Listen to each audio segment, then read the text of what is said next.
என்னாச்சு பாஸ்? நீங்க என்ன பத்தி கவலைப்படாதீங்க. என் கால லேச சுளுக்கு பிடிச்சிக்கிச்சு. அவனை போய் பிடிங்க. அவனை பிடிக்கிறது ரொம்ப முக்கியமான விஷயம். போங்க.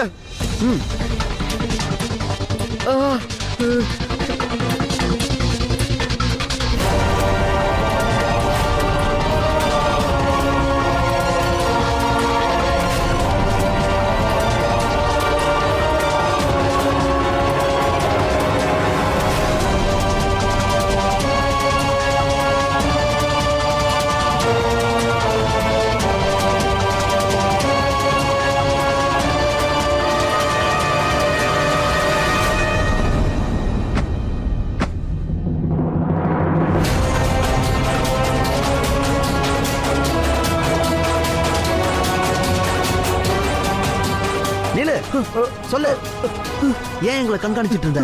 யார் ஒண்ணு அனுப்புனது? உன் பேர் என்ன? சொல்லு. சொல்ல மாட்டேன். சொல்லு, கேக்குறேன்ல, சொல்லு. இல்லனா எப்பவுமே நீ வாழ்க்கையில பேசவே முடியாத அளவுக்கு அடிப்பேன். இப்படி எல்லாம் சொன்னா நீ கேட்க மாட்ட.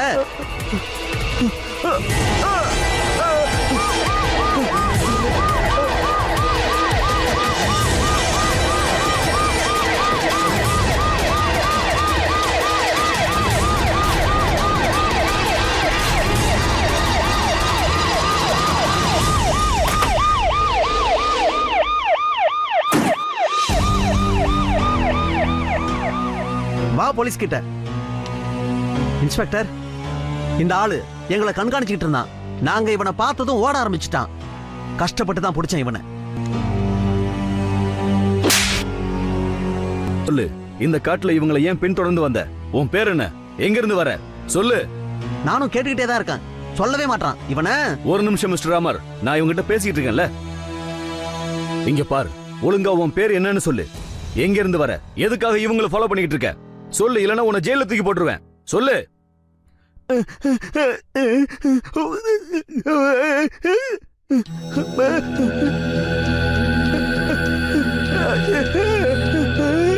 இவனை பார்க்கும்போது பூமை மாதிரி தெரியுது.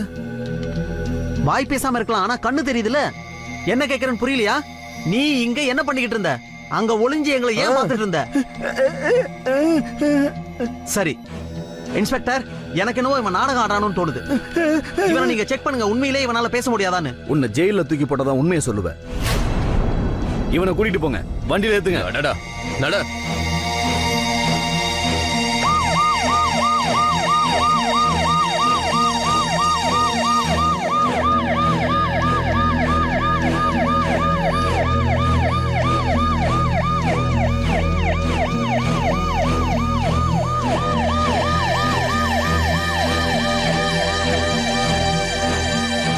கால் எப்படி இருக்கு? கொஞ்சம் பரவாயில்ல பாஸ்.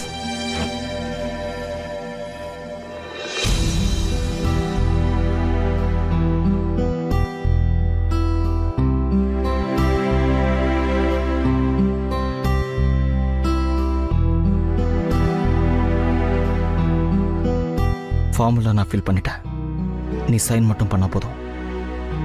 சித்தார்த் அண்ணாவோட கடைசி ஆசையை நிறைவேற்றுறதுக்கு சீக்கிரமா நீ காலேஜில் ஜாயின் பண்ணணும்.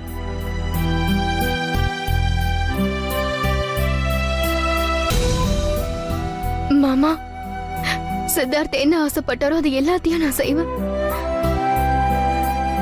அப்புறம் அவர் சொன்ன மாதிரி இதை விட ஒரு பெட்டரான ரிட்டர்ன் கிஃப்ட் இருக்கவே முடியாது.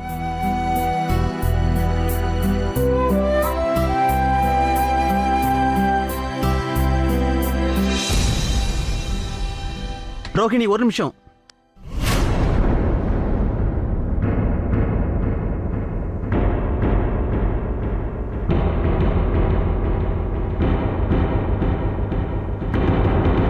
இன்னைக்கு நாங்களும் ஒரு பரிசை கொடுக்க போறோம்.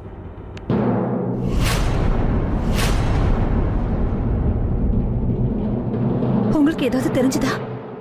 அங்கே ஏதாவது தடையும் கிடைச்சதா?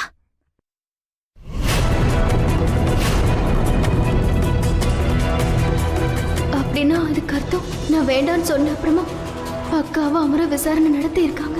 2 ஆதாரம் கிடைச்சிருக்கு.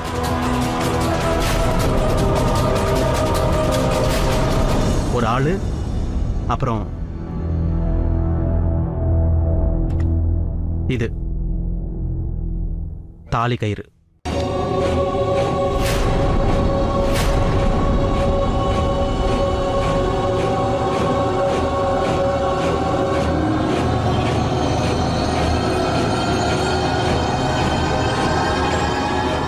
எந்த இன்வெஸ்டிகேஷனை பத்தி சொல்லிக்கிட்டு இருக்க? பிரேம், அந்த ஆம்புலன்ஸ் ஆக்சிடென்ட் ஆனதுல நமக்கு இருந்த சந்தேகம் இப்போ ஊர்ஜிதம் ஆயிடுச்சு. நமக்கு தெரியாத ஒரு விஷயம் அன்னைக்கு அங்க நடந்திருக்கு. நம்ம கையில கிடைச்சிருக்கிற சில ஆதாரங்களை வச்சு கூடிய சீக்கிரம் எல்லா உண்மைகளையும் வெளியே கொண்டு வந்துடலாம்.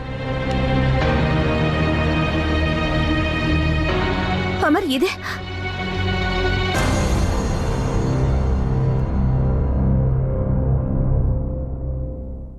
என்னோட தாலி.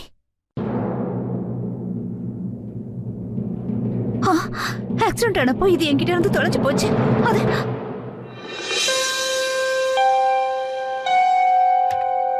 ஆனா நீங்களும் ரோகிணியும் ஆக்சிடென்ட்டுக்கு முன்னாடியே வண்டியை விட்டு குதிச்சிட்டீங்க. அப்புறம் இந்த தாலி கயிறு பள்ளத்துல எப்படி விழுந்துச்சு? அது எனக்கு தெரியல. எப்படி அக்காவோட தாலி கயிறு பள்ளத்துல எப்படி விழுந்துச்சு? என்னோட தாலியை பார்த்ததும் ரோகிணி ஏன் இவ்ளோ டென்ஷனா இருக்கான்னு புரிய மாட்டேங்குதே. இவளுக்கு என்னதான் ஆச்சு? நான் ஏதாவது ஒண்ணு பண்ணி இந்த விசாரணையை தடுத்து நிறுத்தணும். இந்த ரகசியம் யாருக்கும் தெரியக்கூடாது. என்னால் அதை யார்கிட்டயும் சொல்ல முடியாது.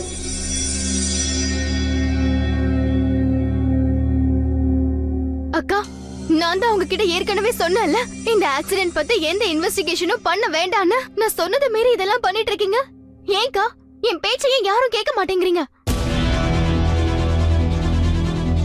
ரோகிணி, நாங்க நீ கஷ்டப்படுறத பார்க்க விரும்பல. அதனாலதான் இந்த பிரச்சனையை இதுக்கு மேல வளர்க்க வேணாம்னு பாக்குறோம். ஏன்னா எங்களுக்கு நல்லாவே தெரியும், இந்த பிரச்சனையை வளர்த்துக்கிட்டே இருந்தா அதனால எங்க எல்லாரை விட நீதான் ரொம்ப கஷ்டப்படுவ. பவி, நீ ஏன் இந்த மாதிரி? ஆனா இந்த இன்வெஸ்டிகேஷனை அமர்கிட்ட நடத்த சொன்னதே சீமா தான். இது ரொம்ப தப்பான விஷயம் இல்லையா சீமா? அப்புறம் எனக்கு ஒரு விஷயம் புரியவே மாட்டேங்குது. உன்னால எப்படி ரோகிணியோட வலியை புரிஞ்சுக்க முடியாம போச்சு? உங்க எல்லாருக்கும் என்னதான் தோணுது? எனக்கு ரோகிணி பத்தி எந்த ஒரு கவலையும் இல்லைன்னா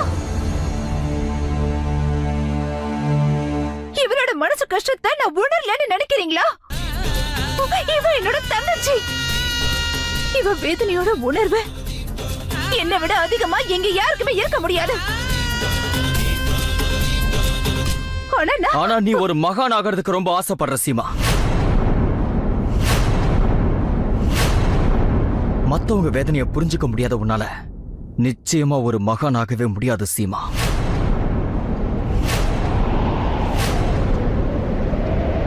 உனக்கு ரோகிணியோட வேதனையை பத்தியும் கவலை இல்ல, சித்தார்த்தை இழந்ததை பத்தியும் கவலை இல்ல.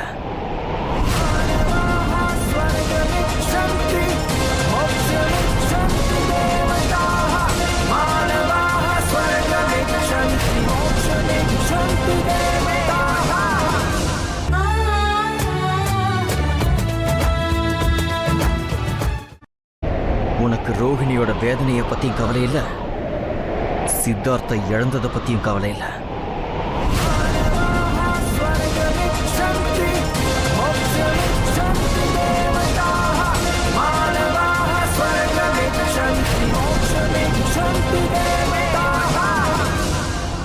பிரேம், நீங்க இப்ப என்ன பேசிட்டு உண்மையை பேசிட்டு இருக்க. எனக்கு தெரியும், மாயாவை அன்னைக்கு விடுதலையாக்கணும்னு சொல்லும் போது நான் உனக்கு துணையா இருந்தேன். அப்ப நீ சொன்னதை கேட்டு நான் தலையாட்டினேன். ஆனா இன்னைக்கு உணர்றேன், என் வாழ்க்கையிலேயே நான் செஞ்ச மிகப்பெரிய தவறு அதுதான்.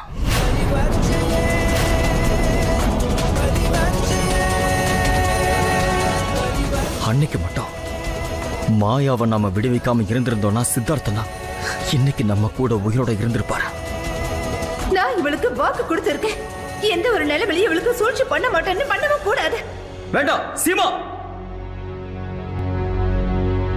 இல்ல பிரேம்,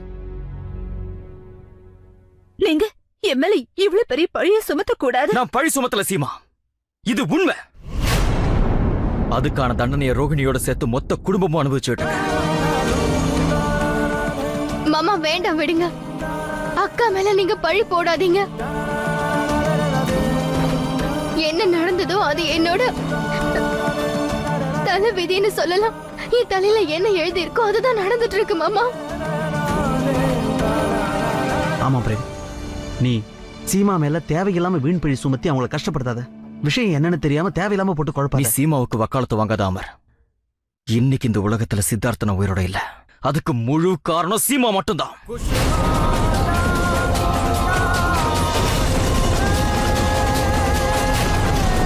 அதனால எனக்கு எப்பெல்லாம் சித்தார்த்தன ஞாபகம் வருதோ அப்பெல்லாம் எனக்கு சீமா மேல கோபம் அதிகமாகுது.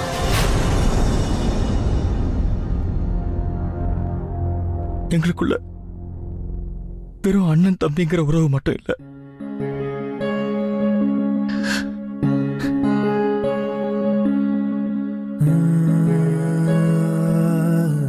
என் சித்தார்த்தனை என் கூட இருந்தா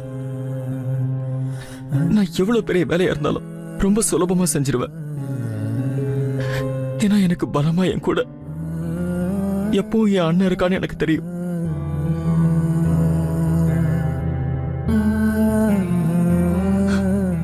ஆனா இப்போ எனக்கு உண்மையிலேயே பயமா இருக்கு.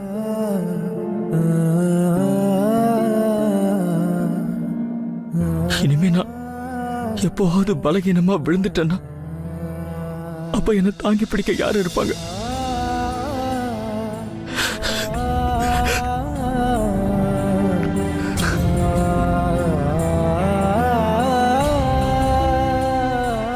இன்னைக்கு அந்த வீடியோ மூலமா குறைஞ்சது சித்தார்த்தன நம்ம முகத்துல சிரிப்பையாவது கொண்டு வந்தார்.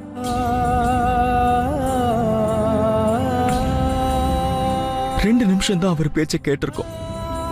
அதனால இங்க இருக்கிறவங்க வேதனை கொஞ்சம் குறைஞ்சது.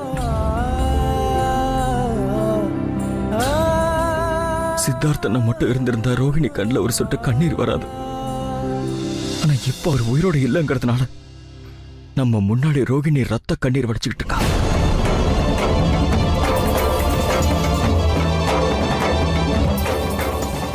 ஆனா பிரேம், நாங்க என்ன பண்ணிக்கிட்டு இருக்கோம்னா போதும், நீ எதுவும் பேச தேவையில்லை.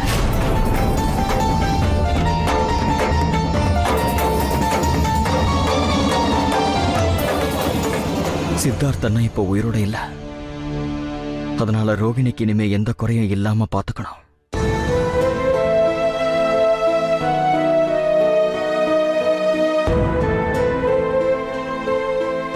அதனால இனி சித்தார்த்தனை பத்தின இன்வெஸ்டிகேஷன் நடக்கக்கூடாதுன்னு ரோகிணி நினைச்சா அந்த இன்வெஸ்டிகேஷன் இனிமே நடக்கக்கூடாது.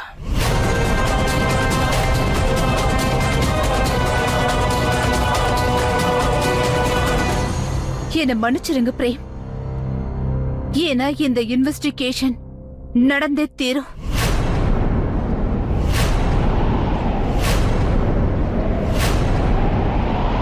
நல்லா கேட்டுக்கோங்க, எந்த ஒரு சூழ்நிலையிலையும் நான் இந்த இன்வெஸ்டிகேஷனை நடத்தியே தீருவேன்.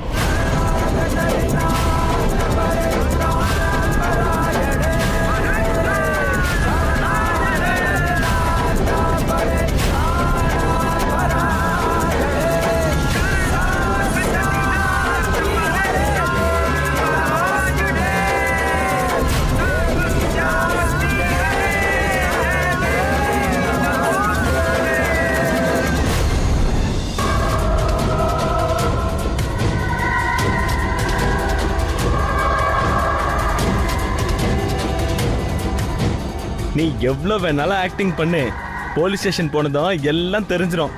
நீ உண்மையிலேயே ஊமா அப்புறம் செவிடனா இல்ல நீ ஆக்டிங் பண்ணிக்கிட்டு இருக்கிறியான்னு. எங்க பெரிய லட்டி எடுத்து 4 அடி கொடுத்தாருன்னா ஊமா பேச ஆரம்பிச்சிருவான். செவிடனுக்கு கூட காது கேட்டுரும். இதுக்கு முன்னாடி ஒரு குருடன சார் ஒரே ஒரு அர்த்தம் அரைஞ்சாரு, அவனுக்கு கண்ணே தெரிஞ்சிச்சு.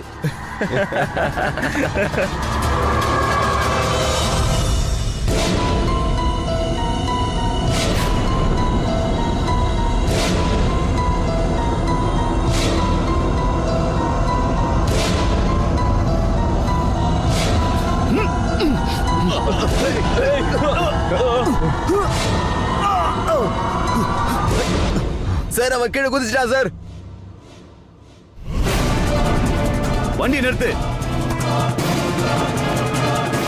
அவனை புடிங்க. தப்பிக்க விடாதீங்க, புடிங்க. இல்லையா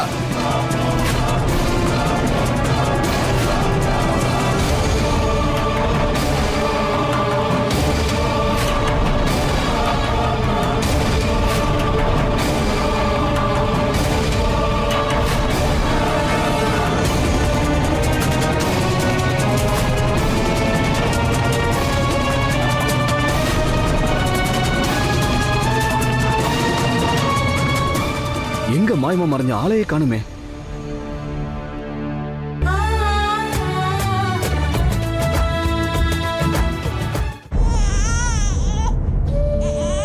பிறப்பால் உயர்ந்தவன், ஈன்றவளை விட்டு பிரிந்தவன். நீ நடத்துவன் என்கிட்ட சவால் விடுறீங்க.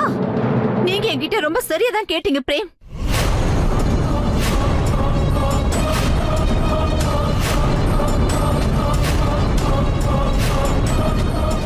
ஏன்னா இந்த விஷயத்தை பத்தி எனக்கு ரொம்ப நல்லாவே தெரியும். இந்த உண்மைகளை நாம தெரிஞ்சுக்கிறது ரொம்பவே அவசியமான ஒரு விஷயம்.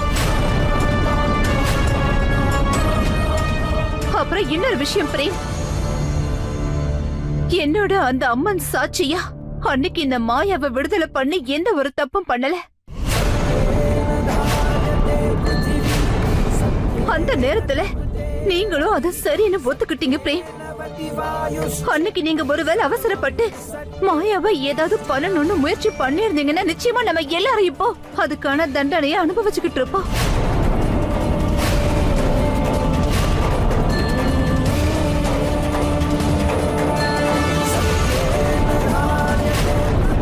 நான் மட்டும் அன்னைக்கு அந்த மாயாவை விடுதலை பண்ணல அப்படின்னா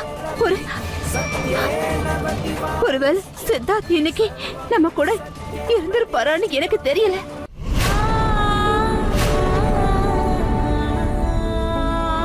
அப்புறம் ரோகிணி, உனக்கு என்ன ஆச்சு? நீ எப்பவுமே உண்மையோட பக்கம் மட்டும் தானே இருப்ப. ஆனா இன்னைக்கு உனக்கு என்ன ஆச்சு? ஏன் எதுவும் பேசாம மௌனமா இருக்க?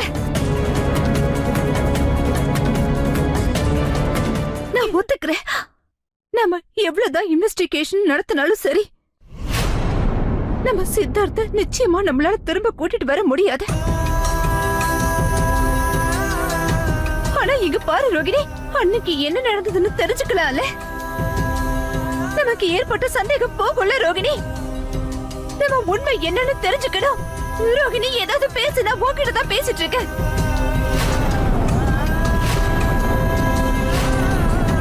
ரோகிணி, உன் அமைதிதான் என்ன பயமுறுத்திக்கிட்டு இருக்கு. வாயை திறந்து ஏதாவது பேசுமா ப்ளீஸ். நீங்க என்ன பண்ணணும்னு நினைக்கிறீங்களோ பண்ணுங்க. ஆனா எனக்கு ஒரு விஷயம் சுத்தமா பிடிக்கல. என்னால உங்களுக்கும் மாமாக்கும் நடுவுல பிரச்சனை வரக்கூடாது.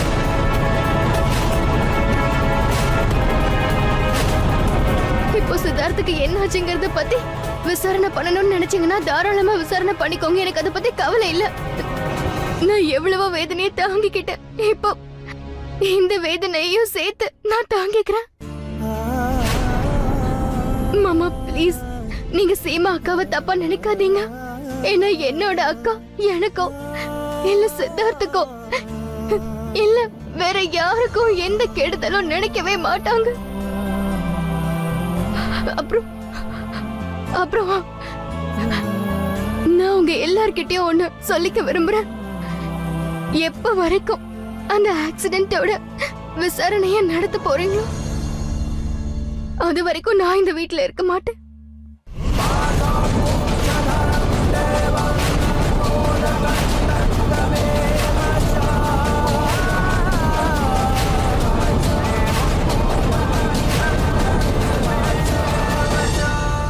ரோகிணி, நீ என்ன பேசிட்டு இருக்க? அது எப்படி நடக்கும்னு நினைக்கிற? பெரியத்த, இந்த வீட்டை விட்டு வெளியே போறத தவிர எனக்கு வேற வழியே தெரியல.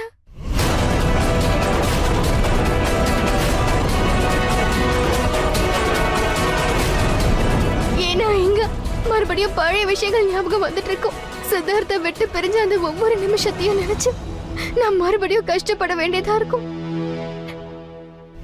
என்னால முடியாது. இதெல்லாம் எனக்கு ரொம்ப கஷ்டத்தை கொடுக்கும். அம்மாடி ரோகிணி, ஒருவேளை உங்களுக்கும் அமருக்கும் இதெல்லாம் பண்ணணும்னு தோணுச்சுன்னா நீங்க தாராளமா பண்ணிக்கோங்க.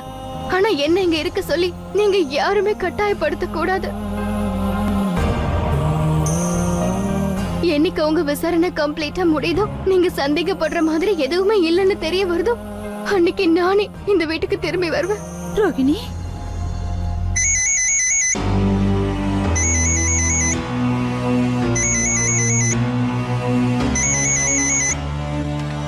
ஹலோ, என்ன